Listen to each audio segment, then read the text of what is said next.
Here to keynote the discussion is the country's disaster chair. He is a former Army General and the Executive Director of the NDRRMC. Please welcome Undersecretary Ricardo Halad.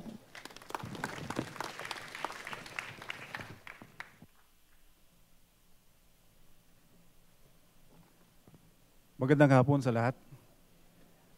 At gusto ko rin magpasalamat sa Rappler sa invitation dito. Rappler is a valuable partner of OCD. In fact, whenever we activate the response cluster in Campo Aguinaldo, they embed some of their personnel with us. They assist us in generating reports because of their network of volunteers, as well as in sending out informations. So thank you very much, Rappler, for this invitation, and congratulations for spearheading this forum. My presentation will be situated mostly within the framework of RA 10121. Next slide, please. This is the law which made the administrator of OCD an undersecretary. Prior to the passage of RA 10121, its administrator held only the rank of director. Next, please. Next slide. So ito yon. Next slide. Provided also in that law are the 4 DRRM thematic areas of prevention and mitigation, being led by DOST, preparedness, being led by DILG, response, being led by DSWD. That's why whenever we respond to disasters, at the forefront really is DSWD. And for rehabilitation and recovery, it is being led by NEDA. This is to attain our goal of a safer, adaptive, and disaster-resilient Filipino communities towards sustainable development. Now, you might ask, what's the role of OCD? OCD is the overall coordinator of the whole government machinery when it comes to disaster risk reduction. Next, please. There was, in that law, provided the creation of a DRRM council at the national level. And this council is replicated at the regional, provincial, city, municipal, and barangay level. Siguro na-present na rin ito sa earlier presentation or discussed. But let me just highlight that the NDRRMC and the RDRRMC provide support to to capacitate the LGUs, who are the first line of defense and the first responders in times of disasters. But even before the regional and national council and agencies are able to move, the LGUs are already capacitated by RA 10121, which provides for the allotment of at least 5% of their local budgets to DRRM. So there is a 70% and 30% category. The 70% they can use for preparedness, and the remaining 30% as their standby funds. And OCD, a large chunk of the budget of OCD goes to capacity building, targeting the LGUs as well as the regional line agencies. So we do training for contingency planning, RDANA, or Rapid Disaster Needs Assessment, PDANA, or Post-Disaster Needs Assessment. This law also provides that there shall be created training institutes in Luzon, Visayas, and Mindanao. But sadly, we have not established even one training institute now within OCD. There is currently a discussion to put up a training institute in Clark. We already have a space within the proposed Clark Green City, thanks to BCDA. But we still do not have the budget for this because we are currently filling up positions within OCD. It was also mentioned by Congressman Salceda that there is a pending bill. He actually sponsored a bill in Congress for the creation of a separate disaster risk reduction and management agency. So, but then it's a separate agency, department level. But then my thought is that right now, the Office of Civil Defense is not yet ready to assume a bigger role because of the very low fill-up of personnel. We are still at about 60%. So with a higher expectation, there should also be a higher capacity. But maybe by next year, we'll be able to fill up our personnel by close to 100%. So I'm advertising with you now. There are so many vacancies within OCD. The highest is with the rank of, or salary grade 24. Next, please. I think I don't have to elaborate on this, especially those who live almost the entire life in the Philippines. So we have these hazards. We have tropical cyclones, floods, earthquake, tsunamis, volcanic eruptions, landslides, and drought. Next, please. We also have human-induced hazards. So you name it, we have it. In recent years, we had the Zamboanga siege, and recently, in May, the siege in Marawi by the Maoti group.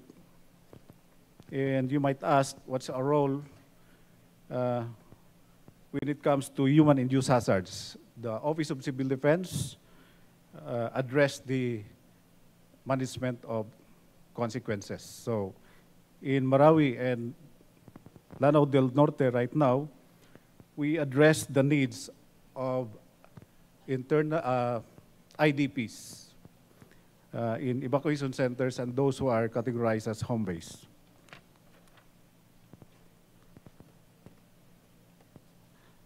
So the disaster preparedness and response mechanisms advocated or being performed by OCD. Next, please.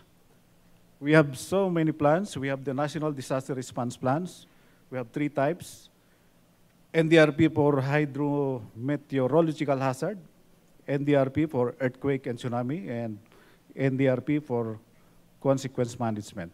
And all these plans are supposed to be backed up or supported with plans by the different agencies, as well as the regional line agencies and the LGUs.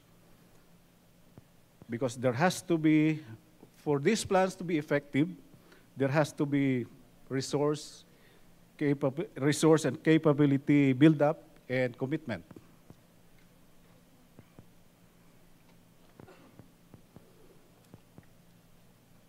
I think this was already explained, our understanding of hazard and risk. There is a mathematical formula. The constant are the hazards and exposure. We cannot tinker with that. Maybe with migration, but then you will be also exposed to a different kind of hazards if you go to other places. The variables are our vulnerability and capacity. So to reduce the risk, our target is to reduce our vulnerability and increase capacity. This is our framework for pre-disaster risk assessment, actions, programs, and protocols. So in the event that a typhoon, for example, is approaching, we assess the impact. We try to calculate the impact and determine the preparedness level that we should be doing. You might have heard during press cons of OCD that we have just conducted the PIDRA, or pre-disaster risk assessment. It is really a best practice that we follow, but we have not really encoded this or put this into writing as a best practice. Hopefully, in the coming years, we can have some people to put this in writing and make a document or doctrine out of this.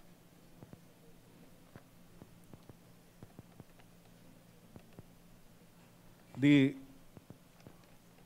incident command system, if there are local disaster risk reduction management officers here who might be ICS trained, can understand this.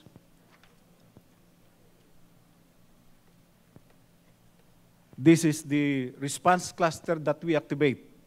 So the agencies are distributed to the different clusters.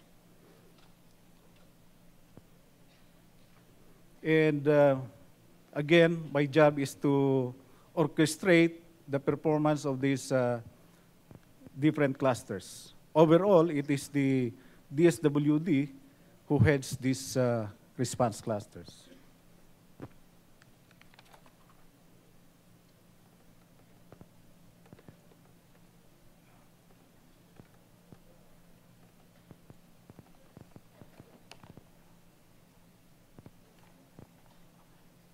The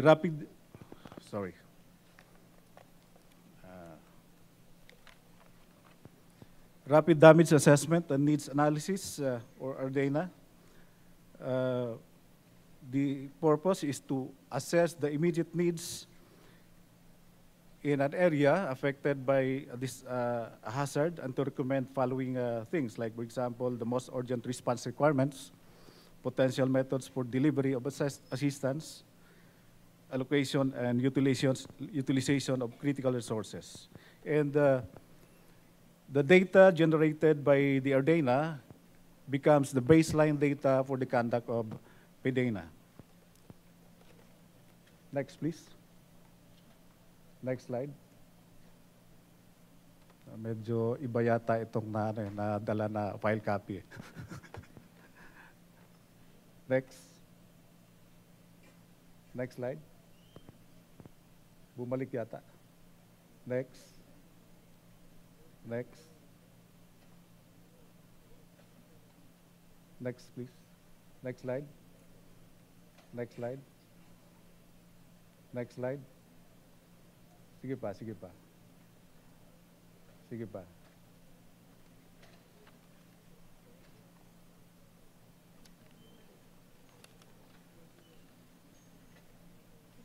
Sige pa.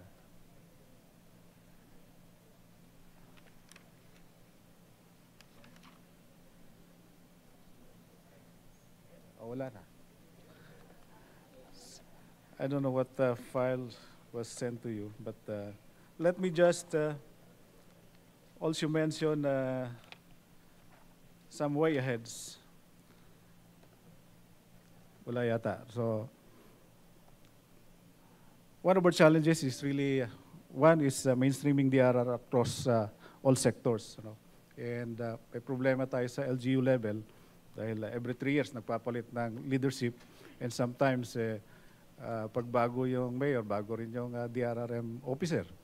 And that's why there are some people who do not understand their job.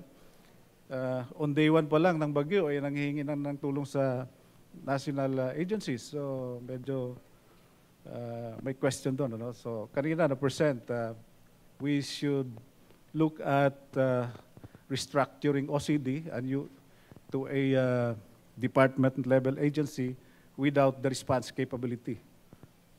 So, maganda yun, but then we have to capacitate the LGUs to respond to a disaster. But right now, well, of course, there are some LGUs because of the initiative and priority of the local chief executives towards DRR, highly capacitated sila. But what about the others? Especially those with low within the low-income category. Next, please. Doon sa, sa way ahead na lang. Kasi 1 minute na lang ako eh. And we should look at increasing DRR investments. For this year, we have 1 billion budget for insurance of government facilities, and implementing guidelines is being crafted by DOJ with GSIS as the insurer. Pursue public-private partnership. We are partnered with so many agencies, including, or organizations, including Rappler. That's why I could not refuse their invitation to be here. Strengthen regional DRR cooperation.